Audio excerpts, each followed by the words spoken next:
Shalom saudara, kita hidup ini sebenarnya mengkomunikasikan suatu image atau persepsi kepada sekeliling kita. Inilah yang harus kita hidupi. Seperti dalam pemasaran ada dua faktor. Yang pertama, kita harus menanamkan persepsi pada banyak orang tentang diri kita yang memantulkan kemuliaan Allah. Yang kedua, kita harus memberi pengalaman kepada setiap orang yang berinteraksi dengan kita. Persepsi ditambah dengan pengalaman, maka itu akan dampaknya luar biasa. Orang akan melihat kemuliaan Allah dalam hidup kita. Sebab firman Tuhan berkata, hidup kita ini seperti surat yang terbuka. Ibarat musik yang didengar banyak orang. Orang akan melihat, mendengar, dan mengalami bagaimana kita hidup. Mari kita menjadi duta representasi dari surga. Setiap jemaat Tuhan di GMM, mari kita belajar berdampak bagi lingkungan kita. Visi GMM adalah melahirkan anak-anak Allah yang berkenan baginya. Untuk itu diperlukan proses panjang. Saudara tetap bersama kami, bersama-sama sebagai keluarga besar, bersama-sama belajar menjadi anak Allah. Saya, Gembala Sidang Gereja Mula-Mula GMM, beserta seluruh pelayan Tuhan yang ada, mengucapkan selamat beribadah, saudara. Semangat, pantang mundur. Tuhan Yesus memberkati kita semua. Amin. Amin. Silakan duduk Bapak Ibu, saudara sekalian. Selamat pagi, Shalom. Bapak Ibu Saudara, tema kita di pagi hari ini adalah teriakan Hosana. Bayangkan Saudara, di suatu minggu di Yerusalem, hari itu Saudara, bayangkan ada kerumunan orang banyak dengan suara nyaring menggema di udara. Hosana bagi anak Daud. Hosana bagi anak Daud. Tapi apa yang terjadi? Beberapa hari kemudian, teriakan itu berubah, saudara. Orang yang sama, suara yang sama, berubah menjadi salibkan dia. Tercatat di kitab suci, di Alkitab. Suara yang naik ke langit sebagai pujian, berubah mendadak. Menjadi salibkan dia. Mulut yang memuji berubah menjadi mulut yang menghujat. Segitu cepatnya manusia berubah. Hanya hitungan hari.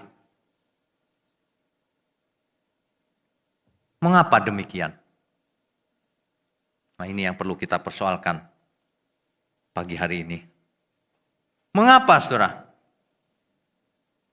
Karena ketika manusia ekspektasinya, harapannya itu tidak terpenuhi, manusia bisa berubah dari penyembahan menjadi penolakan, penghujatan.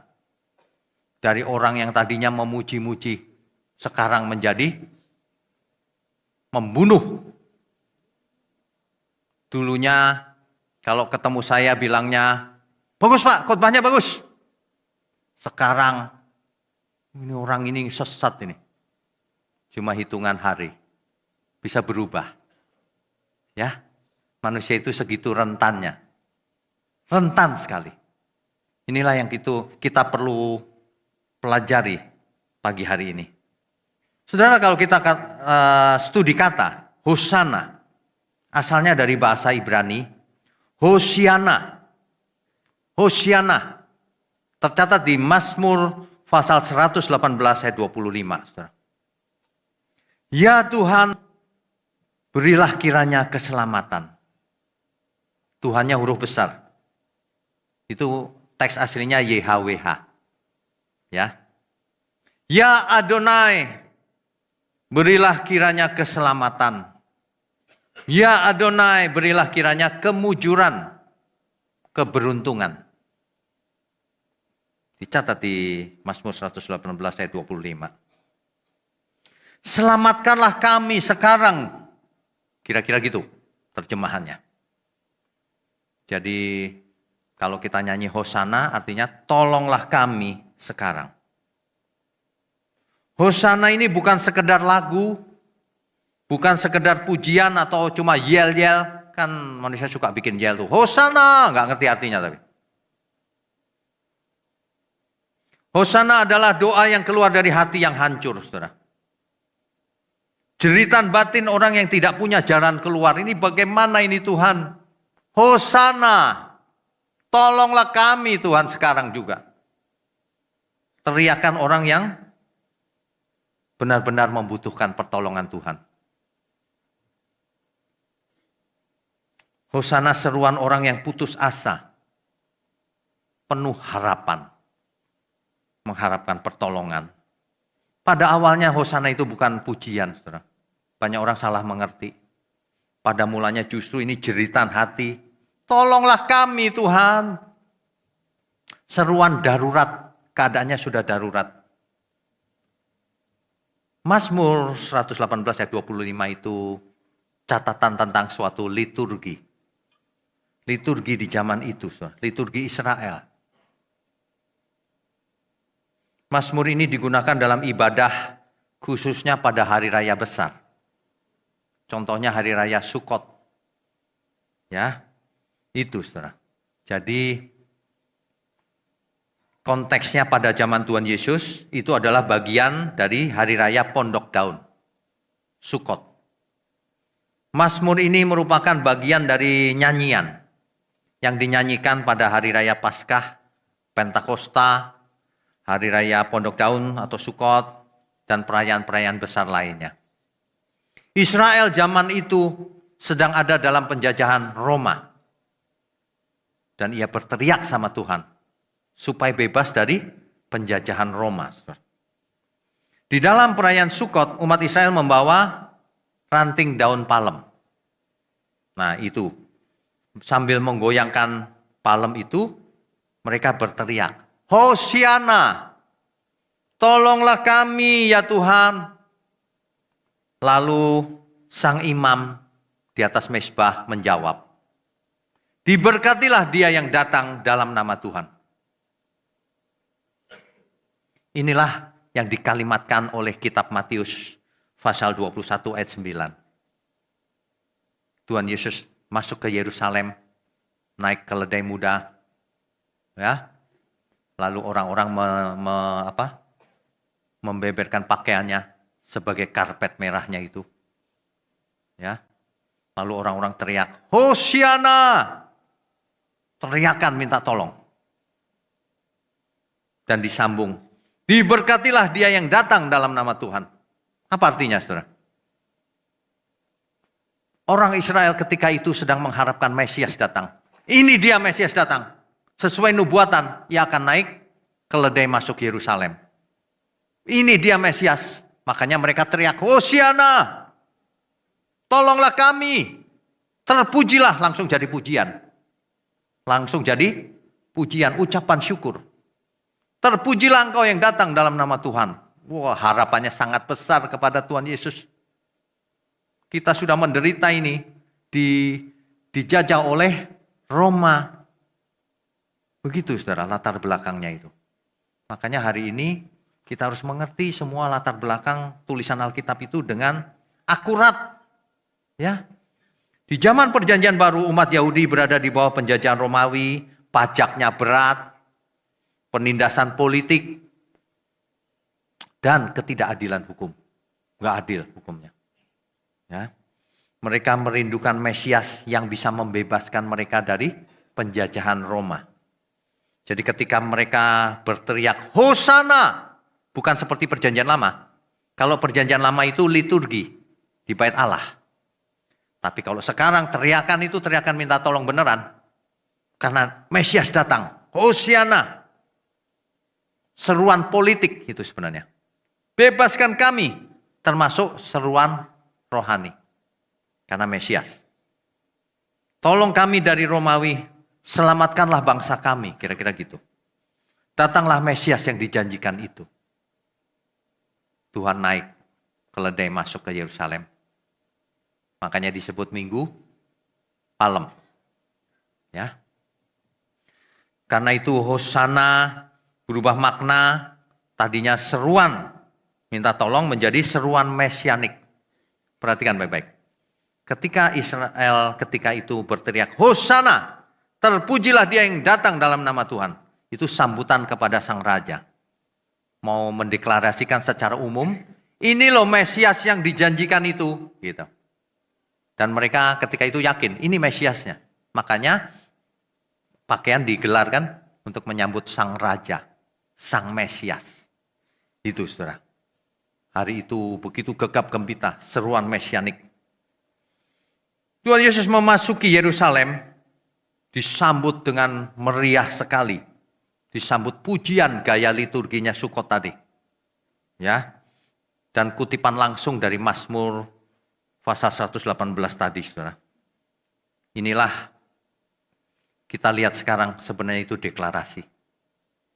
Deklarasi bahwa Hosana, anak Daud. Semua orang tahu keturunan Daud itu Mesias. Jadi Hosana anak Daud artinya dia itu Mesias. Dia itulah yang dijanjikan. Anak Daud itu gelar eksklusif daripada Mesias. Gak ada gelar lain anak Daud si A, si B, gak ada. Sebab yang dimaksud dengan anak Daud bukan anak biologis itu, bukan. Tapi keturunan Daud yang akan menjadi Mesias. Itu saudara, sampai di sini harusnya semua sudah mendapatkan latar belakangnya ya.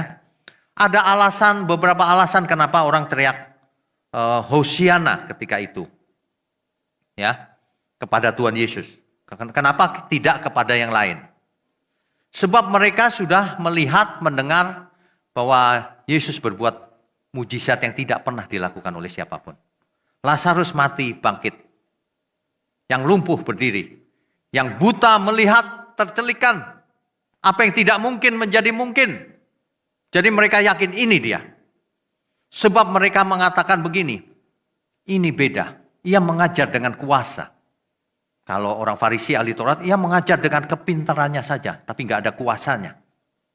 Yang ini beda, pasti ini datangnya dari atas. Dari surga maksudnya. Makanya mereka sangat yakin. Yang kedua, Israel ketika itu sedang merindukan pembebas dari Romawi, jadi Mesias. Jadi harapannya terpenuhi itu. Yes, ia datang. Gelar pakaian copotin, taruh di jalanan. Bayangkan. Senang banget mereka. Ya. Mereka meneriakkan revolusi. Menang kita seolah-olah gitu. Mesias sudah datang. Nah, ini dia. Ini masalahnya di sini. Masalahnya itu di sini, saudara. Ketika Hosiana itu artinya seruan minta tolong, kemudian berubah menjadi ucapan syukur, pujian, lalu ekspektasi mereka, harapannya harus dipenuhi. Aku sudah percaya nih, aku sudah mengucap syukur, memuji Tuhan. Harapannya mana? Nah ini, ternyata Tuhan Yesus tidak seperti yang mereka harapkan. Mereka mengharapkan kan Israel jadi merdeka itu.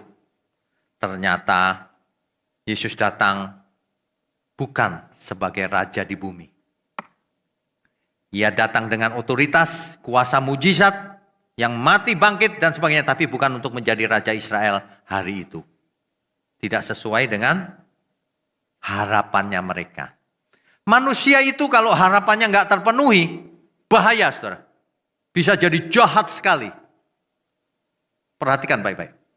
Makanya yang masih muda-muda ya, kalau pacaran nggak usah terlalu jauh. Temenan aja. Karena kalau sudah terlalu jauh, harapannya terlalu jauh.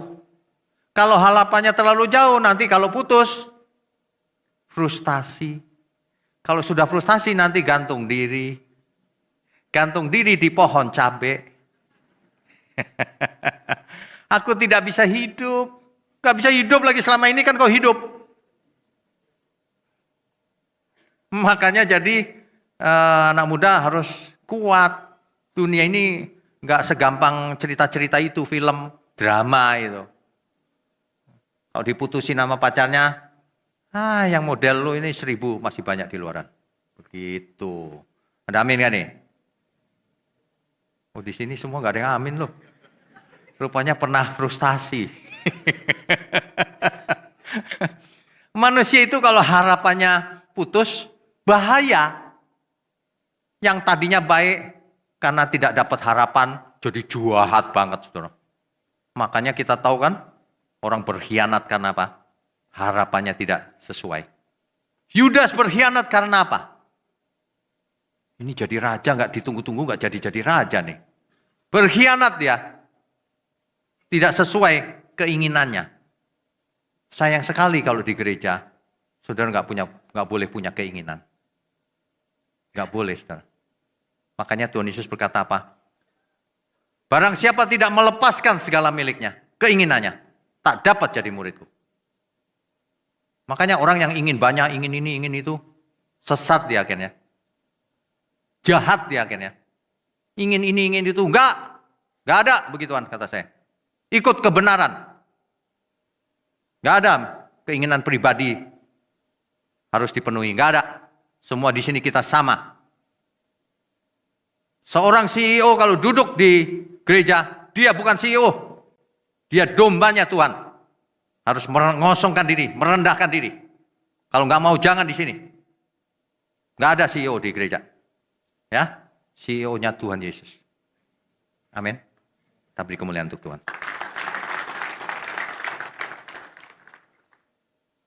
Kalau saya kan cuma bertugas untuk membawa domba-domba Tuhan kepada Tuhan. Bukan kepada saya, kepada Tuhan. Ya, itu perhatikan baik-baik. Jadi Bapak Ibu Saudara pikir-pikir dulu kalau melayani di GMM. Kalau yang punya keinginan gak usah. Ya, gak usah. Apalagi keinginan pribadi, mengorbankan banyak orang. Dipakai setan kau nanti. Gak usah melayani di sini. Jadi jemaat pun gak usah. Kalau gak mau benar gak usah. Gereja itu tempat bengkel. Di mana orang mau benar. Kan gitu. Bayangin seorang CEO, orang kaya di gereja duduk. Sama aja sama yang lain. Gak ada bedanya. Ada amin gak nih? Semuanya CEO rupanya. Semuanya juga orang kaya. Iya dong, kaya di hadapan Tuhan. Itu ya harapan terakhir bangsa Israel. Ini dia, Yesus. Makanya kalau Yesus hadir, teriakan minta tolong menjadi pujian. Harusnya begitu. Ya. Nah, ini sebenarnya profetik, saudara. Profetik. Bahwa hari ini pun begitu. Kalau Tuhan Yesus datang, kita teriak, Hosana, terpujilah engkau yang dalam nama Tuhan. Menjadi pujian. Ya. Jadi pujian inilah yang diharapkan Tuhan Yesus bisa memenuhi. Sama seperti seorang anak tersesat di mall. Dia teriak-teriak, Mama! Itu Hosana sebenarnya. Mana mamaku? Itu Hosana. Ya. Perubahan ekstrim ini menyedihkan. Saudara. Ketika mereka tidak dapat apa yang mereka inginkan. Berbalik dia. Kejam sekali. Salibkan dia. Waduh. Penjarakan dia. Pukulin dia. Waduh, habis saudara. Waduh, ini manusia jahat sekali ini. Makanya kita harus bisa memanage harapan kita. Kita itu jangan punya harapan di dunia ini. Aku nanti gini-gini. Nanti kalau nggak dapat ngambek. Nyala-nyalain Tuhan. Nggak punya keinginan di dunia ini. Keinginannya cuma kita buat yang terbaik. Persembahkan untuk Tuhan. Kan begitu. Hari ini, kalau kita lihat kisah ini, sudah berlalu 2000 tahun yang lalu. Betul? Mestinya kita memuji Tuhan. Hosana itu artinya pujilah Tuhan hari ini. Makna aslinya tolonglah kami Tuhan. Tapi kalau hari ini artinya bisa juga pujilah Tuhan. Amin ya. 2000 tahun telah berlalu. Putra Allah diutus Bapaknya turun ke bumi manusia, menjadi juru selamat dunia.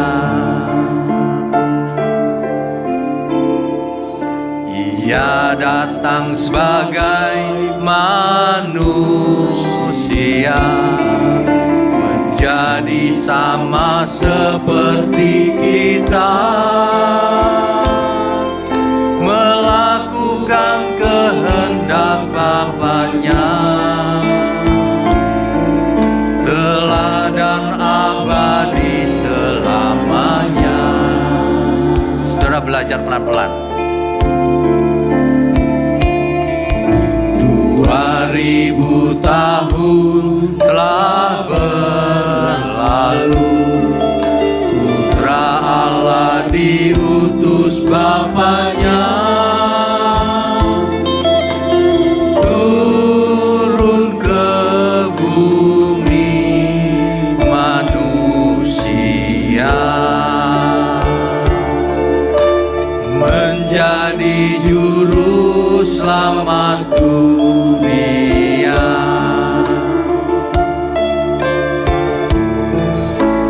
Ia datang sebagai manusia, menjadi sama seperti kita, melakukan kehendak Bapaknya, teladan abadi selamanya. Kini ku datang padamu Tuhan, ku masuk ruang Maha Kudus, ku lutut dan menyembah Engkau. Kasih-Mu pada kami semua, Shalom bagi dunia ini. Nama kita ada di surga, anugerah maha besar. Terpujilah nama Tuhan. Shalom bagi dunia ini. Nama kita ada di surga, anugerah maha besar. Terpujilah nama Tuhan.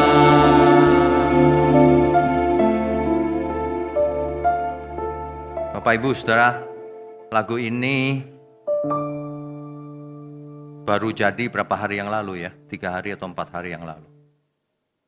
Karena saya minta lagu sama Tuhan, nanti lagu perjamuan kudus ya Tuhan.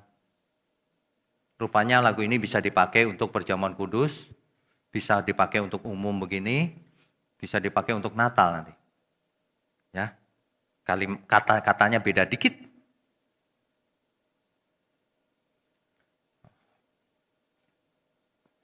Sebenarnya ya Bapak Ibu ya, kalau kita mengerti kisah ini, waduh saudara, kita akan takut buat dosa. Betapa Tuhan mengasihi kita. Ia datang menjadi teladan abadi selamanya. Agak susah kalau orang nggak mau bertobat mendengar ini. Sudah kebangetan. Ada orang-orang tertentu yang mendengar firman gak berubah sedikit pun. Kejahatannya sama persis sebelum dia mendengar firman. Waduh, itu pasti karena cinta dirinya sendiri. Cinta uang. Ya, cinta uang itu. serakah. Yang bukan miliknya aja diakui sebagai miliknya. Gak takut Tuhan dia. Binasa kekal. Kalau tidak bertobat. Mari kita bertobat semuanya. Jangan jadi seperti Israel. Berteriak Hosana. Terpujilah. Tapi habis itu salibkan dia. Manusia-manusia semacam ini pasti binasa. Tidak tahu diri. Suara yang sama, mulut yang sama, hatinya bisa berubah mendadak.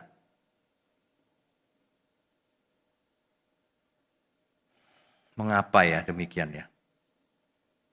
Tuhan Yesus tadinya dianggap Mesias politik nih, Mesias Raja di bumi. Ternyata Mesias rohani. Tuhan Yesus mestinya mengusir Roma. Ternyata yang diusir dosa. Gak sesuai. Mereka sakit hati. Mestinya Tuhan Yesus membebaskan mereka dari Roma. Ternyata membebaskan dari dosa. Mereka tidak percaya Tuhan Yesus membebaskan dari dosa. Ya. Hosana plus kekecewaan, plus kemarahan. Akhirnya jadi salibkan dia. Di dunia ini zaman sekarang ada orang seperti itu. Dia memuji-muji Tuhan. Kalau sedang ada kesusahan, marahnya sama Tuhan. Ia tinggalkan Tuhan. Ia kecewa sama Tuhan. Salahnya apa Tuhan sama kau? Aduh, saudara. Ini biarlah pagi hari ini, siang hari ini kita semua bertobat lagi. Penyembahan yang dangkal itu bisa berubah menjadi penolakan, penghujatan. Kenapa? Karena tidak menyembah Tuhan dengan benar. Tidak menyembah dengan benar. Makanya ajaran yang salah menyesatkan umat Tuhan. Ajaran yang begitu-begitu gak usah didengerin lagi, saudara. Kalau kau ikut Tuhan Yesus, kau kaya raya. Gak usah didengar itu. Ngawur itu. Kalau kau ikut Tuhan Yesus, bisnismu 100 kali lipat. Kalau kasih persepuluhan apalagi, lebih lagi. Ada yang ngomong begini malah. Lebih kreatif lagi nih. Kalau saudara kasih persepuluhan, jangankan 100 kali. Berapapun saudara minta dikasih sama Tuhan. Wih, ngawurnya kebangetan. Aduh. Ini persoalan serius kok dipleset-plesetkan ya. Banyak orang itu nggak takut Tuhan. Heran, berani berdiri di mimbar, tapi hatinya jahat. Waduh. Saudara, hati manusia itu gampang berubah. Dalam hitungan hari bisa berubah. Ya. Apalagi kalau dalam kerumunan. Kalau dalam kelompok besar, orang-orang teriak, salibkan dia. Semua orang cenderung mengikuti. Itu sebabnya saudara jangan bergaul dengan kerumunan yang jahat. Gerombol, ngegeng. Saudara nggak boleh punya teman yang ngegeng, jelek-jelekin orang. Jangan, rusak karaktermu nanti. Ngegeng jelek-jelekin saya. Itu geng rusak itu. Nanti binasa itu dikutuk satu-satu. Ngegeng itu dengan anak-anak Allah, kebenaran. Mantap kan? Hosananya, pujilah dia. Apa yang mau dipuji dengan orang-orang yang pencemooh? Ayo. Hanya orang gila yang percaya bahwa Tuhan Yesus berkenan sama orang-orang yang suka gosip. Udah gak normal itu jiwanya. Iya. Jangan pernah merasa Tuhan senang loh sama aku, padahal masih jahat. Aduh, hari ini banyak orang sakit jiwa emang. NPD. Nanti saya khotbahkan khusus tuh. NPD dan Alkitab. Tuhan Yesus itu menghadapi banyak orang NPD di zamannya. Cuma dulu belum disebut NPD. Kalau hari ini canggih. NPD. Apa itu singkatannya? Narcissistic Personal Disorder. Personality disorder. Narsis. Merasa paling benar. Paling hebat. Padahal nggak bisa apa-apa. Narsis bener loh. Ya. Aduh, Bapak Ibu. Rupanya mereka lebih memilih Mesias yang salah. Rupanya mereka lebih memilih Mesias palsu. Hari itu orang-orang disuruh pilih. Mau pilih Yesus atau pilih Barnabas? Barnabas itu penjahat, saudara. Siapa yang dibebaskan? Mereka pilih Barnabas loh. Penjahat. Mereka menyalibkan juru selamatnya. Manusia hari ini banyak yang menyalibkan Tuhan Yesus lagi. Bukan secara fisik. Dengan cara apa? Dengan cara hidup. Mengaku Yesus Tuhan tapi jahat. Itu menyalibkan manusia Tuhan Yesus lagi seolah-olah. Ya. Bapak Ibu Saudara, manusia itu gimana ya? Kalau kita punya kucing misalnya ya. Lagi sakit kucingnya. Kucing bisa sakit gak sih? Bisa ya? Sakit apa? Flu? Batuk? Sakit apa ya? Saya nggak pernah perhatian tuh. Bisa sih ya sakit ya. Kucing bisa sakit. Tapi pasti kucing tidak pernah sakit hati. Yang bisa sakit hati manusia soalnya. Ya. Kalau kucing sakit, kita sediain dua nih. Satu ikan asin, satu obat. Mana yang dimakan? Kenapa? Lebih pilih ikan asin dia dibanding obat. Manusia kebanyakan begitu. Disuruh pilih selamat, tapi hidupnya agak susah dikit. Atau yang senang banget, tapi ngeluncur ke neraka. Dia pilih yang senang banget. Waduh, ini. Sedih. Saya tuh sedih loh, liatin sekeliling gitu ya. Ini kenapa ya Tuhan, kok begini ya? Hidup sekali aja kok nggak mau hidup dalam berkat. Dikasih obat nggak mau. Heran. Saudara, kita itu nggak boleh punya hati yang berubah-ubah. Kalau kita lagi susah, tetap hosana. Terpujilah Tuhan. Kalau kita lagi senang, sama. Hosana, terpujilah Tuhan. Jangan kalau lagi susah terus merengut. Terus lupa Tuhan dia. Aduh. Ringkasannya begini saudara, tentang hosana ini. Hosana itu seruan minta tolong, tolonglah kami sekarang Tuhan. Dulu digunakan dalam ibadah hari raya di Israel, liturgi. Saut-sautan antara jemaat dan imamnya. Jemaatnya bilang, Hosana, Hosiana. Imamnya bilang, diberkatilah orang yang datang dalam nama Tuhan. Ya, pada zaman Yesus seperti itu. Hosiana akhirnya menjadi seruan mesianik. Ini loh, juru selamat menyambut Tuhan Yesus sebagai Raja Mesias yang dijanjikan itu. Tapi setelah harapannya tidak dapat, Hosiana menjadi salibkan dia. Ini pelajaran besar buat kita, saudara. Teriakan Hosana kita jangan cuma sementara. Jangan ikut-ikutan. Jangan karena suasana yang berbeda lalu hosananya berubah. Ya. Bapak Ibu Saudara, ini pelajaran buat kita semua. Jangan sampai memuji Tuhannya kita cuma di gereja hari Minggu. Setiap hari, setiap saat keluaran dari mulut kita harus berupa pujian. Keadaan sulit pun kita memuji Tuhan. Terima kasih Tuhan. Aku sungguh diberkati memiliki Engkau. Meskipun keadaan sulit. Bapak Ibu ya saudara ya. Bapak Ibu tentu tahu ada peribahasa dalam bahasa Jawa. Ya. Mangan orang mangan, asal ngumpul. Itu ada baiknya loh Pak. Jadi ya kita miskin pun asal ngumpul, keluarga, rukun. Kan gitu. Dalam segala situasi kita tetap rukun. Ya, tetap happy di dalam Tuhan. Apa bedanya makan telur satu utuh sama dibagi 4? zaman dulu dibagi 4. Ada yang dibagi 10 malah. Jadi nasi putih makan gitu, terus telurnya dimut doang. Taruh lagi. Tapi yang lebih ampuh lagi ikan asin. Ikan asin kan awet tuh. Satu aja gitu, taruh lagi. Nasinya yang banyak. Tapi kita happy loh. Beneran, tanya aja orang zaman dulu yang mengalami hal itu. Enggak masalah. Happy-happy aja tuh. Buktinya masih hidup hari ini. Makanya, belajar mengucap syukur. Hari ini banyak orang sulit mengucap syukur. Karena tidak mengerti kebenaran. Karena tindakannya tidak berdasarkan kebenaran.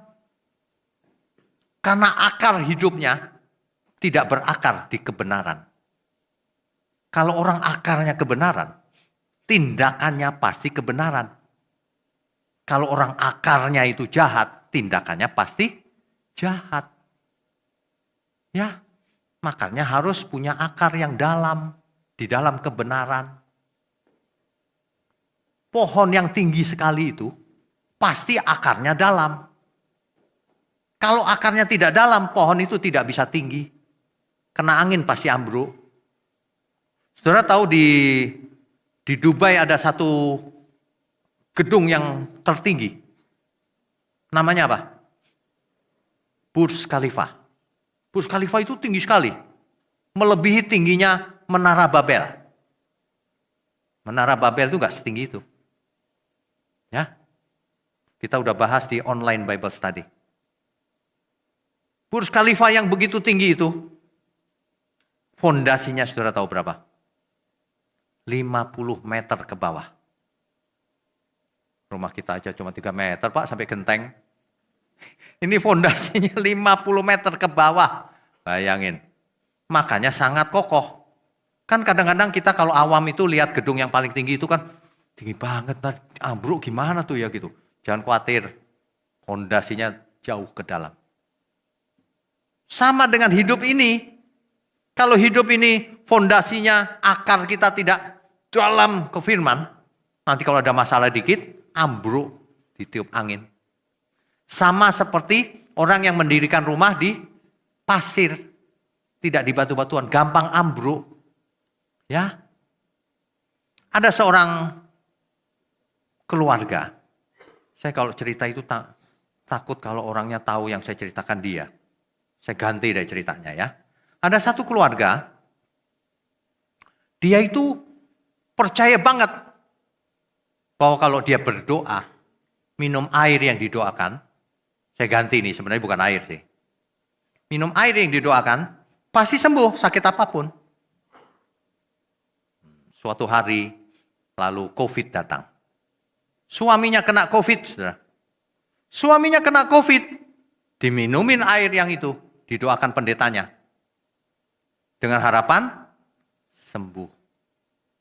Tapi yang terjadi tidak sembuh. Saudara. Malah dipanggil Tuhan.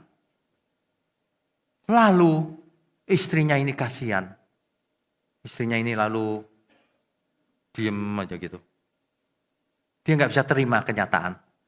Sebab ekspektasinya, harapannya sembuh, faktanya tidak. Malah dipanggil Tuhan. Udah dia nggak bisa, udah nggak sadar sampai hari ini. Kenapa demikian? Karena akarnya bukan kebenaran. Kalau akarnya kebenaran, kita pasti kuat. Makanya kita di sini diajar betapa fananya dunia ini kan? Iya, betapa fananya dunia ini. Nggak usah heran kalau suatu hari kita dipanggil Tuhan. Suami istri pasti pisah nggak suatu hari? Pasti. Orang zaman sekarang, jangan ngomong mati lah Pak. Pamali. Loh, kok pamali? Nggak usah ngomong pamali. Kita nggak ngomongin soal mati, pasti mati juga kita. Ya, harus realistis. Sebab kalau kita tidak mati, kita tidak dibangkitkan. Kita pasti mati. Sebab darah dan daging yang sekarang ini tidak bakalan masuk surga. Yang masuk surga adalah tubuh yang baru yang nanti diberikan. Kan begitu. Itu Di sini lagunya mati juga ada, menang juga ada, macam-macam. Hidup ini warna-warni. Jadi saudara harus cerdas, harus mengerti, ya. Jangan gampang diombang-ambingkan ajaran yang kayaknya menarik nih. Kau belum tahu apa-apa. Dengarkan yang lengkap. Dunia ini banyak loh ajaran yang gak benar tuh. Ya, banyak. Cuma kalau di area terbuka gini kan saya gak boleh sebut nama. Banyak ajaran. Anak-anak muda itu gampang dibohongin tuh. Ya, gampang dibohongin. Dengerin yang benar dulu. Setelah itu baru dievaluasi semuanya. Kalau orang ya diajarin terus diem-diem sembunyi. Menyembunyikan ajarannya apa? Pasti sesat ya. Kebenaran itu untuk dibuka, dikritik, dianalisa oleh semua orang di dunia ini. Kok ditutup-tutupin rahasia, itu pasti sesat itu. Anak-anak muda jangan pernah ikut yang begituan. Kamu gak ngerti apa-apa, dibohongin sama dia. Saya bisa buktikan bohongnya di mana. Temuin saya kalau gak percaya. Bawa ayat-ayatnya yang mereka ajarin. Kebenaran itu, naturnya itu ada 7. Makanya semua harus belajar natur kebenaran. Supaya tidak bisa dibohongin. Kebenaran itu sesuai fakta. Kalau kebenaran itu harus berdampak, makanya dibuka. Yang sulit dibikin gampang. Kalau orang yang gampang disulit-sulitin, tinggalkan dia. Pasti bukan orang benar. Tuhan Yesus itu berusaha supaya manusia mengerti, supaya selamat. Ya, kalau enggak 2000 tahun yang lalu Tuhan enggak datang, ngapain? Tujuannya apa? Supaya kita terbuka. Betapa Tuhan mengasihi kita. Betapa kita harus berubah mindset kita. Kan begitu? Amin semua? Saudara, setiap hari coba nyanyikan lagu ini. Supaya kita ingat, oh iya juga ya. Gitu loh.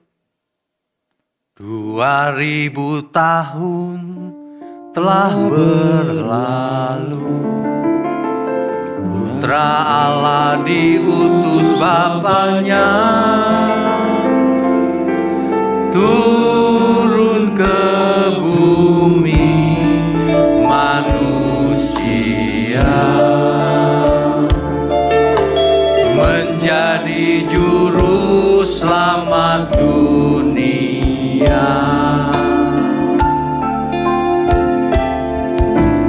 Ia datang sebagai manusia, menjadi sama seperti kita, melakukan kehendak Bapaknya, teladan abadi selamanya. Saudara yang tulus. 2000 tahun telah berlalu, Putra Allah diutus Bapaknya turun ke bumi manusia, menjadi juru selamat dunia.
saudara sekalian, hari ini Hosana jangan cuma keluar dari mulut kita. Hari ini Hosana harus keluar lewat perbuatan kita. Perbuatan yang nyata. Hidup ini mengakar dalam sekali kepada kebenaran. Itulah sebabnya saudara harus ikuti online Bible study yang urut. Nggak usah ngebut, enjoy aja. Sebab firman itu ketika masuk ke pikiran, ia akan masuk ke dalam jiwa dan ia akan mempengaruhi roh kita. Manusia pasti berubah kalau mendengar firman.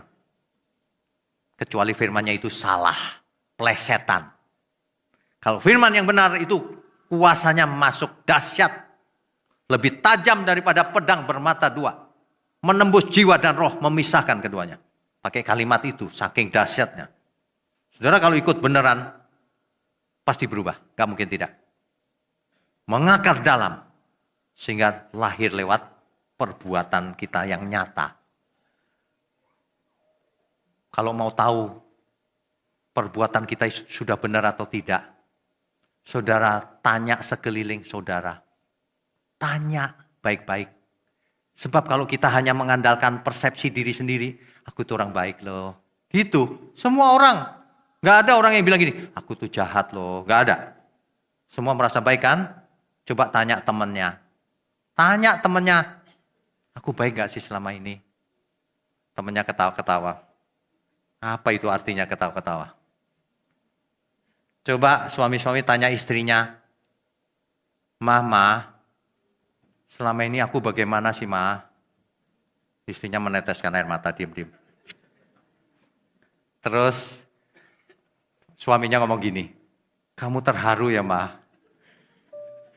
Kamu happy ya kok sampai nangis gitu? Mau makin nangis? Papa ini kok gak punya perasaan sih? Aduh, Pak. Aku nanti teriak hosana loh, Pak. Istri-istri juga begitu. Jangan merasa udah baik. Tanya suaminya, Pak, aku gimana Pak selama ini Pak? Kamu kenapa sih Pak kalau sama aku kok jarang ngomong Pak? Kok diem aja gitu? Tahu nggak saudara kenapa suami jarang ngomong sama istri? Ya? Nggak pernah menang? Pengalaman. Karena ada tipe istri yang begini. Nanti bertobat ya istri-istri yang begitu ya. Kalau ngomong itu gini, dua. Nembak-nembakin terus. Ini pengalaman saya dulu, bukan istri, teman dulu. Sebab istri saya ada di sini. Dulu teman saya punya teman tuh ya. Dia begini, telepon kan. Saya mau ngomong nih, ya tapi terus nggak sempet, napas aja nggak sempet lagi, nggak berhenti ngomongnya. Akhirnya ya nggak bisa ngomong saya taruh akhirnya, saya tinggal, saya mandi dulu, ngapain dulu, habis itu balik lagi saya. Loh masih, luar biasa kau. Jangan, nggak boleh begitu ya. Nggak boleh, komunikasi itu penting. Kita itu diciptakan punya dua telinga, satu mulut. Maksudnya dua kali mendengar, sekali ngomong. Jangan dibalik, dua kali ngomong, dengarnya jarang. Itu jadi masalah suami istri. Masalah juga di pelayanan. Bisa juga, ngotot gitu, nggak boleh gantian ngomongnya. Ya kan? Bayangin tuh. Ya, kita sangat bersyukur kalau ini saya percaya banget GMM disertai Tuhan. Dilindungi Tuhan, dipelihara Tuhan. Kita beri kemuliaan untuk Tuhan. Di tengah-tengah kesulitan yang kita hadapi, tapi pekerjaan Tuhan nyata loh. Kita jalan terus lancar. Nanti Januari kita ada di Pluit, ya kan? Enjoy aja life ini. Hidup ini enjoy aja kita. Enjoy di dalam Tuhan tapi. Ya. Meskipun kita sulit, bagaimana ya ini nanti? Tenang saja. Kita sudah punya pengalaman dengan Tuhan masa lalu. Dulu Tuhan kita membelah laut. Hari ini kalau kita tidak menghadapi laut, dibelah sama Tuhan pasti. Pasti. Tenang aja saudara. Kita sudah tahu bagaimana Tuhan kita. Sama seperti pemazmur berkata, meskipun aku berjalan dalam lembah kekelaman, aku tidak takut bahaya. Sebab gadanya dan tongkatnya yang menghibur aku. Kalau Allah di pihak kita, siapa lawan kita? Amin. Terbukti saudara, ada banyak orang yang cinta pekerjaan Tuhan, yang mendukung. Ada yang beli kursi 1, 2, ada yang 10, ada yang 20. Ya kan? Nanti kita sampai sana, kita semua sudah ada kursi. Ya, duduk masing-masing, semua ada udah. Tapi sepi. Karena belum ada keyboardnya. Belum ada macam-macam. Kan gitu, nggak apa-apa, tenang aja. Nanti Tuhan sediakan pasti. Saudara, bagikan kebenaran seperti ini. Banyak orang tidak mengakar pada kebenaran. Mereka merasa sudah ke gereja, sudah memuji Tuhan, sudah melayani, sudah singer, sudah WL, sudah pengkhotbah, merasa sudah benar. Bagikan kebenaran supaya mereka mengakar pada kebenaran dan tindakannya menjadi benar. Percuma orang berdoa sama Tuhan tapi tidak mau bertobat, tidak melakukan apa-apa sama Tuhan. Orang-orang itu ada tipe tertentu tuh.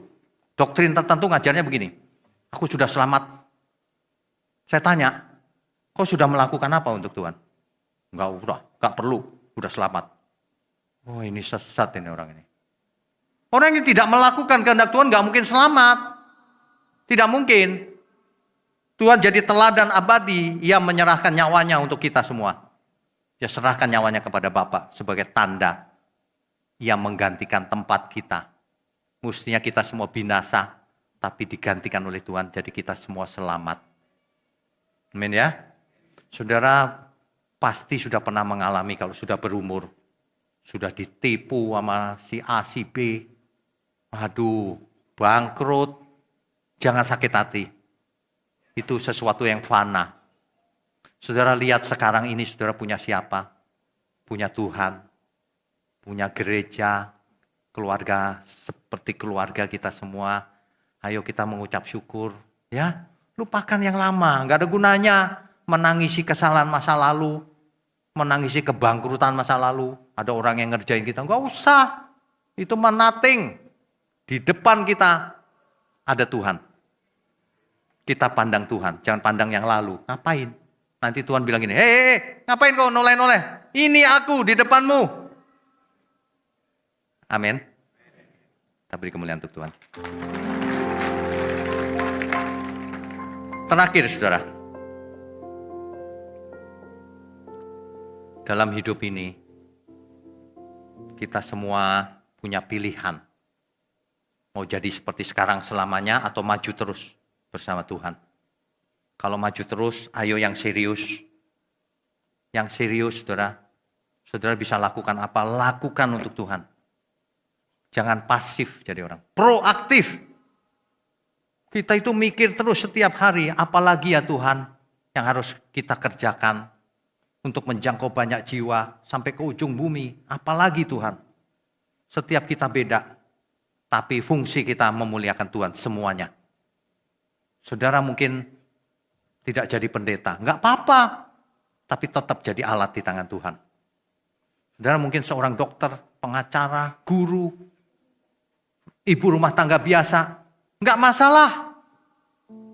Tapi jadikan hidup kita ini pujian bagi Tuhan. Hosana, lewat perbuatan, lewat hidup kita. Berhenti berbuat dosa mulai sekarang. Berhenti berbuat dosa. Ayo belajar sama-sama. Bergandengan tangan menuju surga kekal.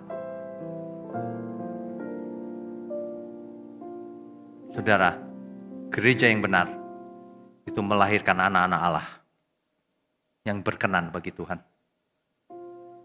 Itulah visinya GMM. Amin. Amin. Beri kemuliaan untuk Tuhan.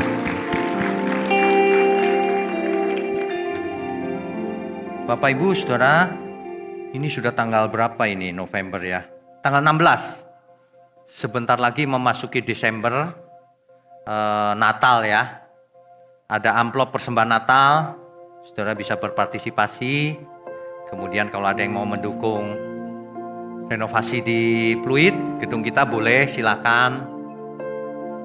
Seperti saya sudah sampaikan sering ya, anggap aja rumah sendiri didandani yang baik.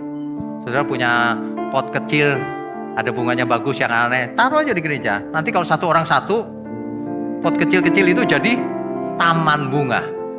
Mantep loh. Ya, beneran, ayo kita dandani sama-sama. Saya mau tanya, ada yang baru pertama kali ke gereja kita nggak, GMM? Ada, angkat tangan. Ada, puji Tuhan. Ada lagi? Oh, ada lagi, puji Tuhan. Satu lagi di sini. Tolong angkat tangan, Bu. Oh, 2 ada. Angkat tangan, masih muda, angkat tangan. Ya, angkat tangan. Nanti ambil souvenirnya di situ, di meja GMM gitu. Biar selalu ingat dengan GMM. Ya, satu lagi yang di depan. Angkat tangan. Ya, oke. Ada lagi? Gak ada. Oke, saya undang semua untuk bangkit berdiri yuk. 2000 tahun telah berlalu.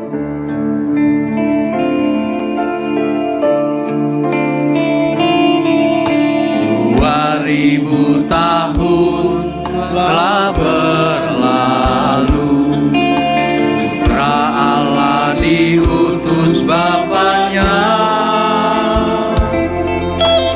turun ke bumi manusia, menjadi juru selamat dunia.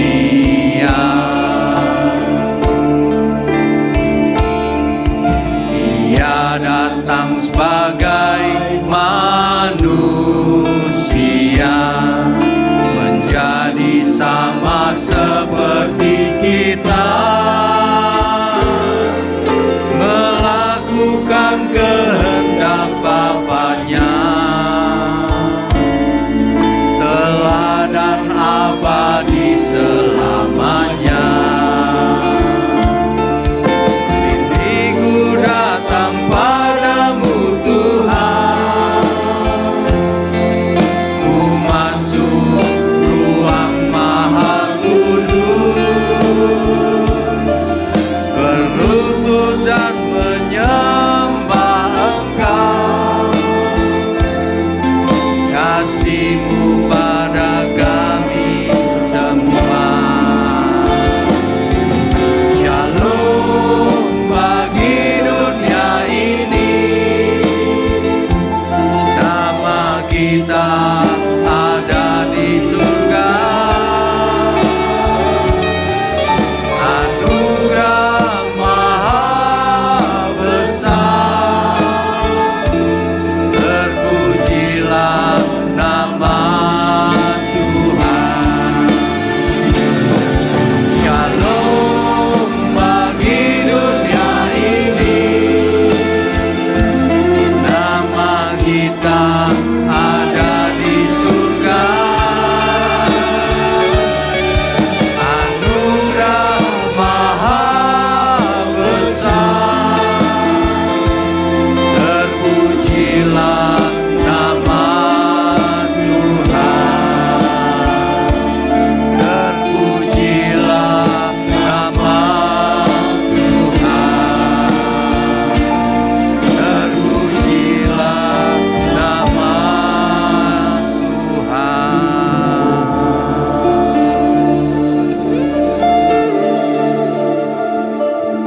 Bapa kami yang di surga, terpujilah nama-Mu. Biarlah hidup kami ini menjadi pujian yang harum di hadapan Tuhan. Sebab kami semua sudah diselamatkan 2000 tahun yang lalu. Hidup kami sekarang menjadi pujian bagi Tuhan. Terima kasih untuk gereja mula-mula GMM. Kami percaya gerejamu ini lahir karena kehendak Tuhan, karena pimpinan Tuhan, perlindungan Tuhan. Terima kasih untuk tangan-tangan yang mendukung pekerjaanmu ini Tuhan. Tuhan berkati mereka, keluarga mereka, anak cucu turun-temurun, juga seluruh rada. Jadikan kami semua keluarga besar di dalam gereja mula-mula, gereja milik Tuhan. Makasih Tuhan. Bapak Ibu Saudara, mari angkat tanganmu tinggi-tinggi. Kami terima, mari kita terima berkat yang turun dari surga. Kami sambut segala berkat, berkat jasmani maupun berkat rohani, kesehatan dan umur panjang, hikmat marifat, kepekaan akan kehendak Allah, berakar kuat dalam kebenaran, bangkit dalam perbuatan nyata, turun atas kita semua masing-masing, pribadi lepas pribadi, hanya di dalam nama Tuhan Yesus Kristus, Tuhan dan Juru Selamat kami yang hidup. Kami berdoa dan mengucap syukur. Haleluya. Semua yang percaya katakan amin. Amin. Amin. Silakan duduk. Saudara sekalian, bicara soal kebenaran, setiap orang merasa benar. Makanya semua kecap dinomor satukan. Ada orang yang mengatakan saya paling benar, ini paling benar, itu paling benar. Mana sebenarnya yang paling benar? Oleh sebab itu, hadiri seminar 7 natur kebenaran dan aplikasinya. Seminar ini wajib dihadiri oleh para teolog, apologet, pengkhotbah, bahkan oleh para jemaat sendiri, agar kita bisa membedakan manakah yang benar, manakah yang salah. Inilah alat uji kebenaran yang sangat objektif dan alkitabiah. Pastikan saudara ikut dan ajak seluruh saudara dan sahabat-sahabat. Bapak-bapak dan ibu-ibu yang terkasih dimanapun berada, yuk kita belajar pelajaran Alkitab bersama secara online setiap hari Rabu jam 7 malam bersama pendeta Bapak Wignio Tanto secara online, bisa melalui Zoom. Tetapi kita harus mendaftarkan dulu ke nomor berikut ini. Selamat bergabung dan Tuhan Yesus memberkati.